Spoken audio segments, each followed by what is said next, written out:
on my screen. Okay. Bismillahirrahmanirrahim. Assalamualaikum warahmatullahi wabarakatuh. Salam sejahtera. Welcome to the Higher Education Virtual Expo 2023 webinar session. With me today is Yang Mulia, Madam Yuka Ito, and Noraini binti Haji Shawal from the Embassy of Japan, who will today be presenting with us on the topic of studying in Japan, which is the MEXT scholarship program. Without further ado, I will invite you two to start your presentation. Thank you. All right, okay, hi. So my name is Noraini from Embassy of Japan. So we're going to show you this, what do you call this? Yeah, PowerPoint. I think you can see here, no, not yet. Our PowerPoint. Yes, we can see it clearly. Thank you. All right, okay. So the first one, yeah. Share. The first one is like, of course, studying in Japan. So we can go to here, our scholarship. The first one is our, of course, Japanese government MEXT scholarship, yeah. And then second one is our JASO scholarship. And then next is Japan University scholarship, yeah, EJU. So we have like a few category here. It's just like research student, undergraduate student, College of Technology student, and specialized training college student.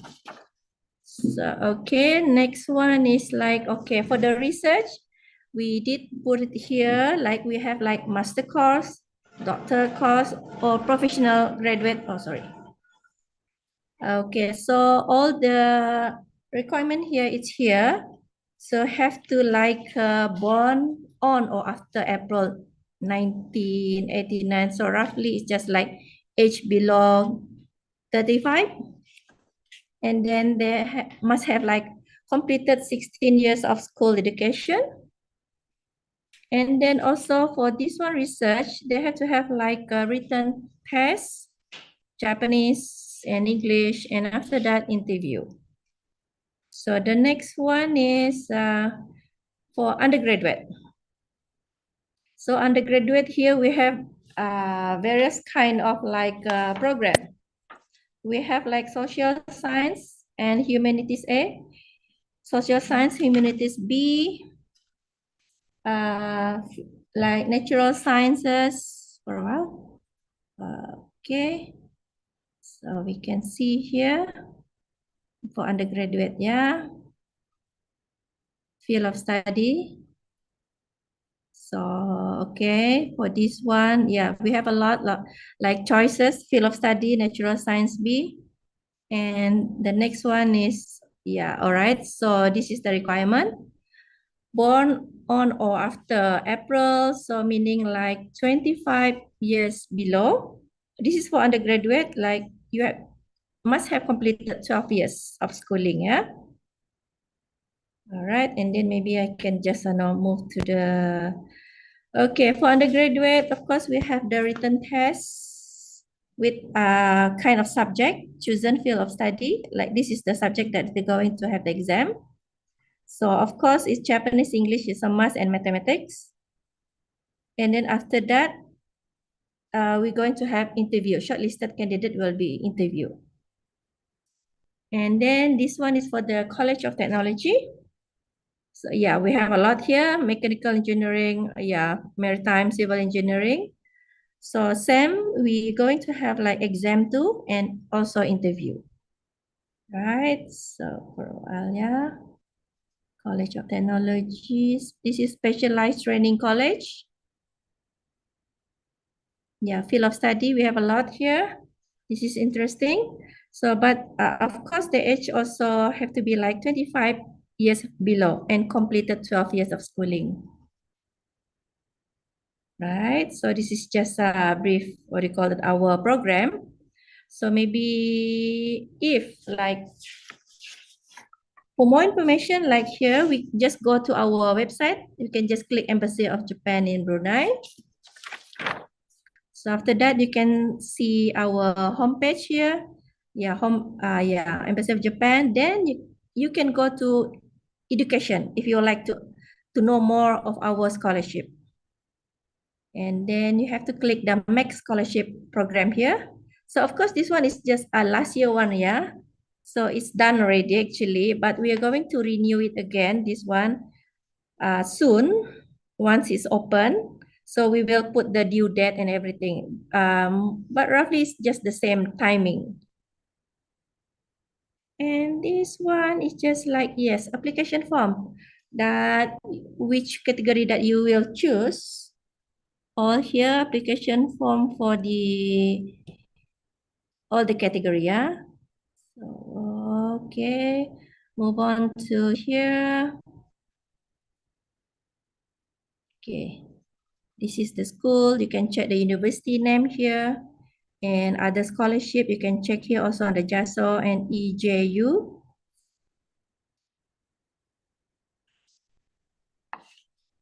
Yeah, search. You can search the type of school in Japan, yeah. And then, yeah, that's all for now. Hope that this information is good for all of you. So anything can just email us. You have like question or anything, can just email us like cultureinfo@bw.mofa.go.jp, or you can just call here and transfer to education section or culture section. All right. Okay. Thank you so much.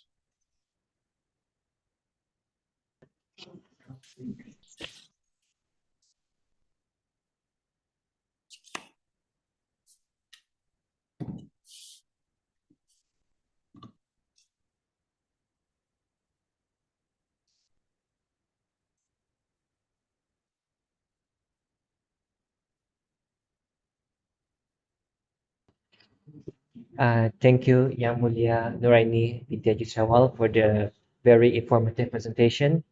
Without further ado, we'll be moving on to the Q&A session now. And as of now, there's one question, Okay. and it Okay. asks you, what are the requirements of the MEXT scholarship program? Uh, which category is that you mean the requirement? Is it for research, undergraduate, or specialized training college, College of Technology? Perhaps, Madam, can you elaborate on both? Okay, here like, okay, for research student, yeah. For research student, you have to be completed like 16 years of school education. For research student, yeah. And then for the, what do you call that? Undergraduate student. Undergraduate, you have to have like, we have a lot of like here field of study for undergraduate.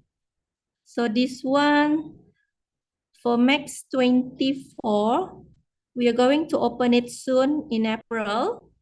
So for this one, for the three category, undergraduate, specialized training college, and College of Technology, they have to like born or after April 1999, because there is an age limit for this one.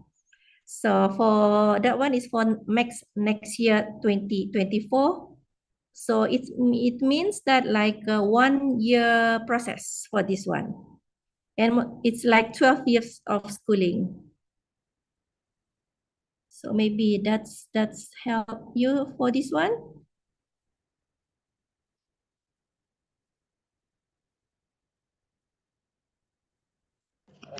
Yes, Madam. And moving on to the next question.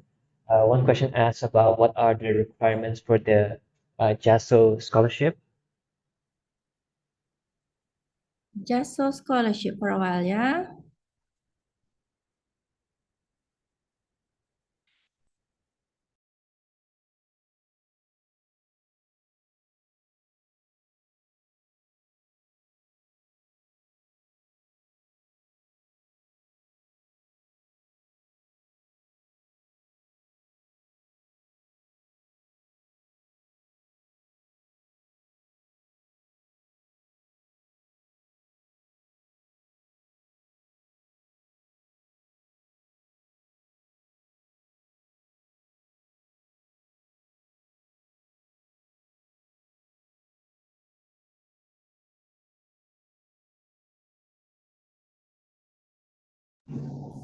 Hello, thank you so much for your inquiry. Actually, it depends on the person's condition. For example, the how many uh, how many years you completed the school, and also the language skill, and depending on that. So I think I recommend to go to the JASO's homepage or website, because there is some this homepage tells you whether or not your condition meets to the requirement. I'm sorry we are not able to address your question very well, but it varies by the background and also your condition. Thank you, madam. Next question. It sets out a scenario where the question is, can we still apply for the scholarship program and try the undergraduate exam, even if it's only for 11 years of schooling?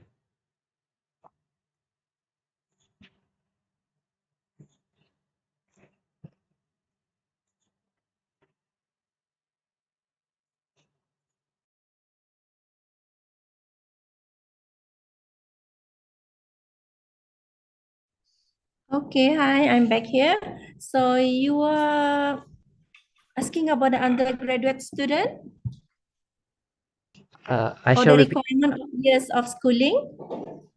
Uh, I shall repeat the question again. The question says, can we still apply for the scholarship and try the undergraduate exam, even if 11 years of schooling is completed?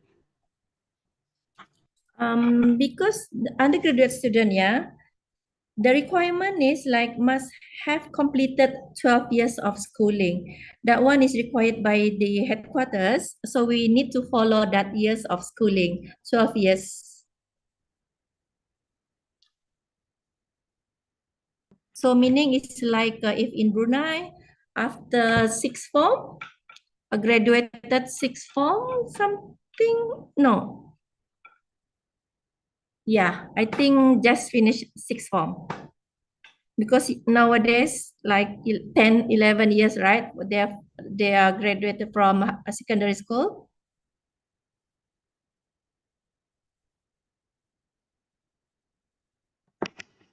Uh, thank you, ma'am. And moving on to the next question, and I'll just combine these questions into two. The question earlier asked, when is the opening to make an application, and followed by where to submit the application form for the scholarship. Oh, that one is a good question. All right. Okay. So we also waiting from our headquarters. Usually, like every year, we are going to open this scholarship during April, like after middle of April, come to the end of April. So we open already. So we are going to inform that at our website, of course, our Instagram for this opening of this scholarship, and it will end roughly like 1 month plus, like somewhere in June, early June. So we're going, that one is the deadline, yeah. And then after that, we are going to call all the applicant, inshallah, yeah. We are going to call all the applicant to have like a written exam with different category, which what they apply. So maybe undergraduate, they have like 5 subjects, or research student, they only have like 2 subjects or something like that. We're going to put that to at our, what do you call that, information. And then after how to say that? Yeah, that one roughly in June or July, the exam, yeah. But it's depend also the situation now. And then after that, we're going to have like interview. The interview, that's the thing. We need to shortlisted already for the interview. That one will be somewhere in July or August. It's depend on the situation also, yeah, because yeah, sometimes can be in late July. That one, of course, we will inform earlier so that the candidates can prepare. What do you call that, for the interview? They need to answer that we need to ask them how interest they want to study in Japan. So after that, after the interview, then it will take a long time for us to wait the answer from Tokyo side. But of course, shortlisted candidate will be notified early as possible. And then only what do you call that? Selected or what do you call that? Shortlisted and selected candidate will be informed January, like the time now, January, for them to go continue study starting April 2024. Like it seems like 1 year process for this one. All right, thank you. Much appreciated, madam. Furthermore, on the test, there are a couple of questions about it. First, someone asked what is the difficulty level of the examinations, and is there like a particular syllabus for the exams? Level of the exam. All right. Okay. Usually it's not more or less the same with us, but of course the mathematics is quite difficult for experience for the other candidate who is applying. So we usually advise them to check our website. There is a past year exam that they need to practice. So from there, they'll know that how's the, what do you call that? The subject they're going to get the exam. So some of them, like, of course, in Brunei, English is good. Okay, thank you. English, they're good in English. Okay, that, we no worry about that. The thing is, like mathematics, they need to learn more because maybe the system is quite different, but some of them manage to get mathematics too. Very good. The best student, they manage to get. So that's the, what do you call that? The difficulty. I mean, the subject. So it's okay. They can practice at the, please go to our website and check for the past year exam. So maybe from there they know the how's the exam type. Japanese. And Japanese too. Yeah. The Japanese, they have to attend. That's how we want to see how interested the person apply for this scholarship. They need to answer. They need to learn just maybe a basic Japanese language. And I think for undergraduate level, a Japanese skill is quite critical compared to the research student. So if the students are going to take the undergraduate MEXT scholarships exam, I recommend to study Japanese rather than the normal preparation. All right, thank you. Thank you, madam. And on to the next question. This question says, what is the current state of Bruneian students in Japan? And could you possibly provide the number of students there as well? Meaning is number of students now in Japan? Yes, madam. Number of students now in Japan is like quite Around 18. oh yeah, something like 18 to 20 student now. Because But we are not counting the students who receive the private scholarship. Only MEXT.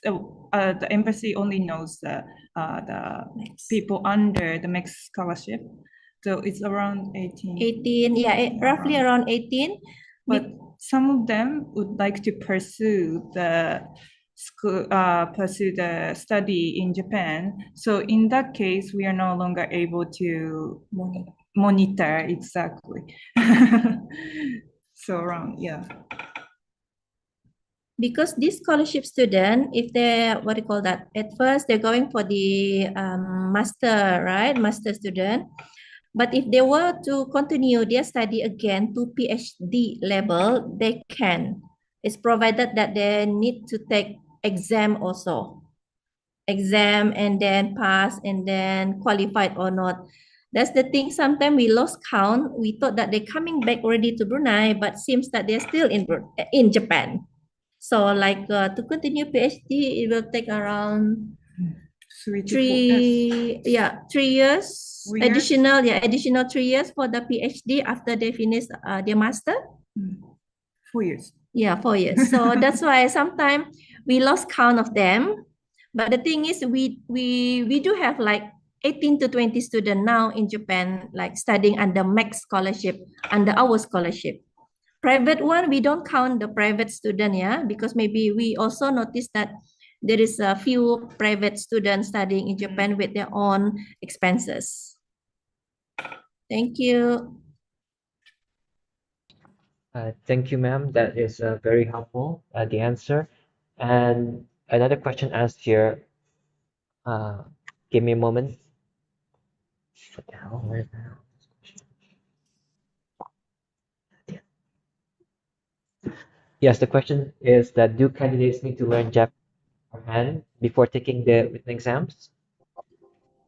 Sorry, I can't hear you just now. Yes, just to repeat, do candidates need to learn Japanese beforehand before they take the exams?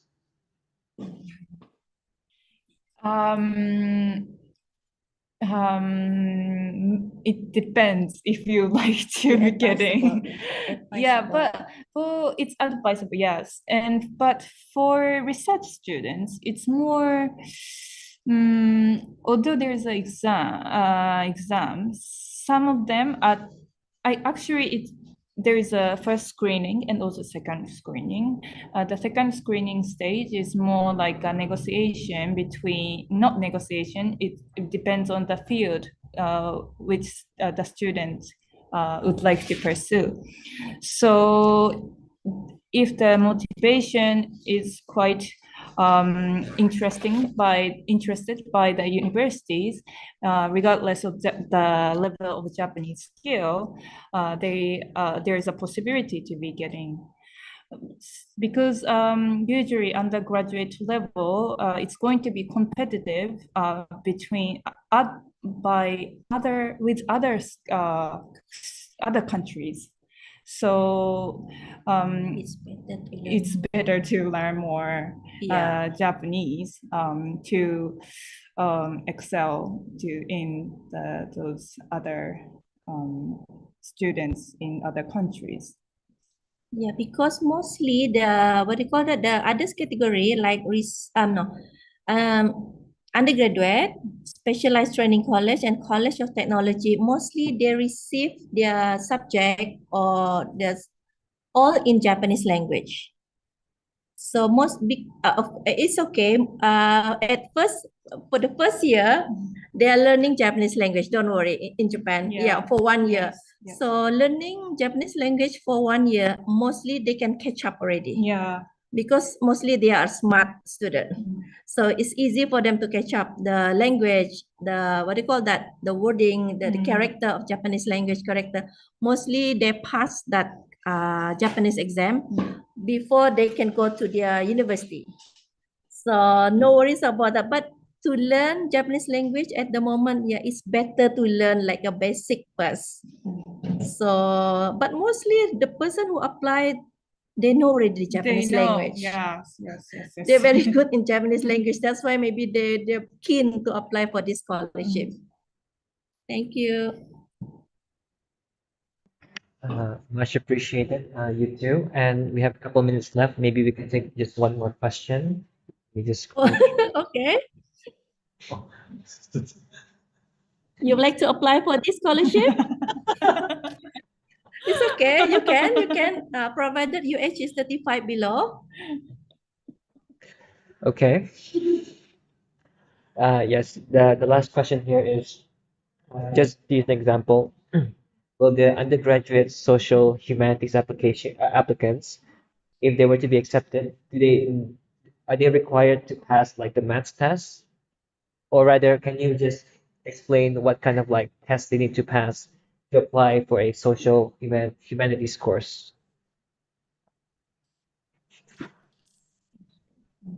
Oh, okay. The other one is undergraduate, right? Meaning like social science, humanities A and B. Yes. Because they have different category here, yeah. But mostly for the undergraduate And social what was it? Social A and B? Yeah, social science It's A and B. In that case, they have to take Japanese, English, and mathematics A as an exam Natural science. and natural science. Okay, social science and humanities A and B. The subject they need to take the exam for this one is just like Japanese language, English, and mathematics A.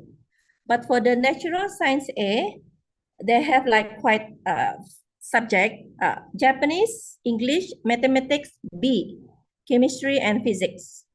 And then for the natural science B and C, they will have like, of course, Japanese and English is a must, mathematics B, chemistry, and biology. So that's the exam they have to take for this one to apply for the undergraduate student. Okay, thank you too. And since we have one more question, it's quite brief. This question asks for applicants that want to take the maths exams, do they have any books that they can refer to? Books. All right. So, okay. Previously that we have experience for the student, they check the previous exam first, exam at the website, yeah, past exam, right? So usually they print out that mathematics A or B, they bring to their teacher and they practice with their teacher how's the mathematics in Japan like look like. So some of them, they managed to get score for this one. So that's the easiest way. So mostly they practice with their teacher at school. Because some application, usually they have to have like recommendation from the school too for when they apply for this scholarship. So once, because the teacher know, right, they applying. So sometimes the student need to get advice from the teacher, and then sometimes the teacher also can help the student with the subject like mathematics, chemistry, biology, because they print out the past year paper exam. So they practice with the teacher. So from there, they keep on like practicing for the exam. Then mostly, yeah, mostly they can get that good marks for this. Thank you. Thank you, ma'am. And that should be the end of our Q&A session. And once again, thank you, Yang Mulia Aini binti Haji Shawal and Madam Thank Yukitito you. for answering the questions just now. And we hope that All this session, right. yes, and we hope that this session will be beneficial for our viewers. Should you have any, Yes, thank you so much. Sir, before finishing it, if we are not able to address all of the questions, we are open for the one video conference after this until 5 p.m. So if you have any further questions, please go to our embassy's booth and please go to the room 1 or either room 1 or room 2. thank you for the information. Yes, to close this session, thank you again for joining us and see you soon in our next webinar session starting at 3:50 p.m. Assalamualaikum warahmatullahi wabarakatuh. Waalaikumsalam warahmatullahi wabarakatuh. Thank you so much. Assalamualaikum.